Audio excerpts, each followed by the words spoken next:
The Galactic Council's inspection shuttle docked with the human vessel Endurance at 800 hours, and Commander Zolthrix of the Viridian Collective stepped aboard with his entourage of medical assessors. They had come to investigate what the Council deemed a barbaric violation of interstellar maritime law, the complete absence of a medical bay on human ships. This is unprecedented. Zolthrix chittered through his translator, his four eyes scanning the cramped corridors. Every species in the galaxy equips their vessels with advanced medical facilities. How do you expect your crew to survive? Captain Jessica Martinez stood at attention, her dark eyes betraying no emotion.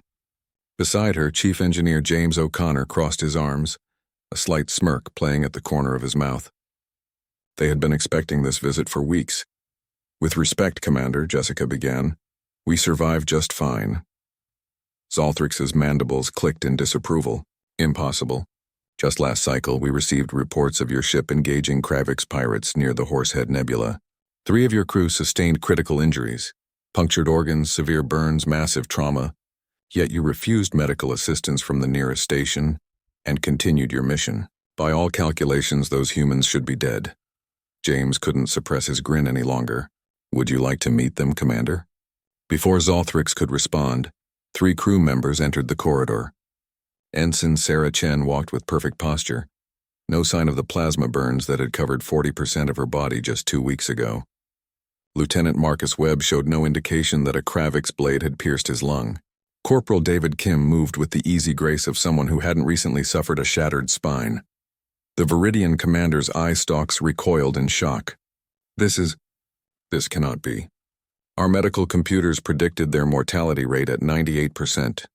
Your computers, Jessica said calmly, don't account for human biology. She led the delegation to what appeared to be a small storage room. Inside, instead of the gleaming surgical theaters and regeneration pods found on alien vessels, there were simple bunks, basic first aid supplies, and what looked disturbingly like ancient medical equipment. Needles, sutures, bandages. This is your medical facility? Another assessor, a crystalline being named Quarstex, vibrated with disbelief. This is on primitive, archaic. It's sufficient, James interjected. You see, Commander, humans evolved on a death world. Earth wasn't kind to us. No natural armor, no venom, no camouflage. We were prey animals that became predators through sheer stubbornness. Jessica picked up where he left off. Our bodies learned to heal themselves in ways other species never needed to develop. Cut us and our blood clots within minutes.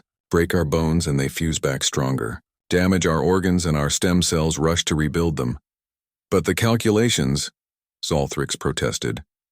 Your calculations are based on Viridian physiology, Jessica interrupted gently, or Kravik's or Zephyrian, or any of the 300 species in the Council. But humans, we're different.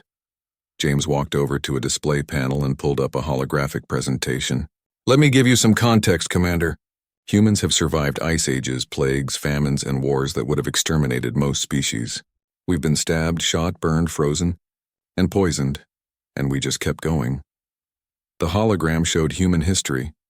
Ancient warriors fighting with arrows lodged in their bodies, soldiers in primitive wars surviving injuries that would kill any other known species, explorers enduring conditions that violated every safety protocol in the Galactic Standard Handbook. We had a saying on Earth, Jessica continued, that which doesn't kill you makes you stronger. For humans, that's not just philosophy, it's biology. Zolthrix's translator struggled to convey his confusion. But how? What evolutionary pressure could produce such resilience? Constant pressure, James said. Everything on Earth was trying to kill us. Predators, diseases, other humans, the weather. Even the food we ate often contained toxins. We developed immune systems that treat our own bodies like war zones, attacking threats with extreme prejudice. We developed pain tolerance that lets us function with injuries that would incapacitate most beings. We developed a healing factor that works over time because it had to. Sarah Chen stepped forward. When I was burned, Commander, my body immediately went into shock, a protective response.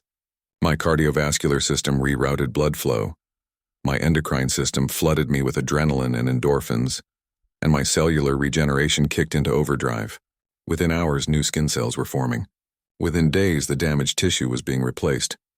And my punctured lung, Marcus added. It partially collapsed, yes, but my remaining lung capacity increased to compensate. My blood clotting factors sealed the wound from the inside. My body created scar tissue that's now stronger than the original organ. David Kim rotated his shoulder. My spine had 3 fractured vertebrae. My body laid down calcium deposits to fuse them together, a natural bone cement. The surrounding muscles strengthened to provide additional support. I was walking within days, running within 2 weeks. The galactic delegation stood in stunned silence. So you see, Jessica said, we don't need a medical bay because we are the medical bay. Every human is a self-repairing unit. Give us basic supplies to prevent infection and stabilize critical injuries. Give us time, and our bodies do the rest. This is why, James added with unmistakable pride, human ships are smaller, faster, and more efficient than yours. While you dedicate 15% of your vessel's space to medical facilities, we use that space for additional weapons, shields, or cargo. When your crew suffers casualties, you must retreat to a medical station. We patch up and keep fighting. Zalthrix's voice was barely a whisper. You're telling me that humans are essentially unkillable? Jessica's smile was cold. Oh, we can die, Commander. We're not immortal, but we're a lot harder to kill than you'd think. And that's why the Kravix pirates learned to avoid human vessels. That's why in every conflict we've entered, our enemies eventually realize that fighting humans isn't about inflicting damage. It's about inflicting enough damage, fast enough to stop us before we heal and come back. She stepped closer to the Viridian commander, her voice dropping to something almost gentle. We don't carry medical bays because we don't need them. We are walking, talking survival machines. Evolution made us this way, and we've learned to embrace it. James pulled up one final image, the Endurance alongside a Viridian medical frigate. The human ship was half the size but carried twice the weaponry. So when you write your report to the Galactic Council, he said, tell them that humans aren't violating safety protocols. We're simply playing by different rules, the rules Earth taught us over millions of years of survival. Zalthrix and his delegation departed an hour later, their report already being transmitted to the Council. The message was clear. Humanity had brought something new to the galaxy. Not superior technology or ancient wisdom, but something far more terrifying and awe-inspiring. They had brought resilience itself.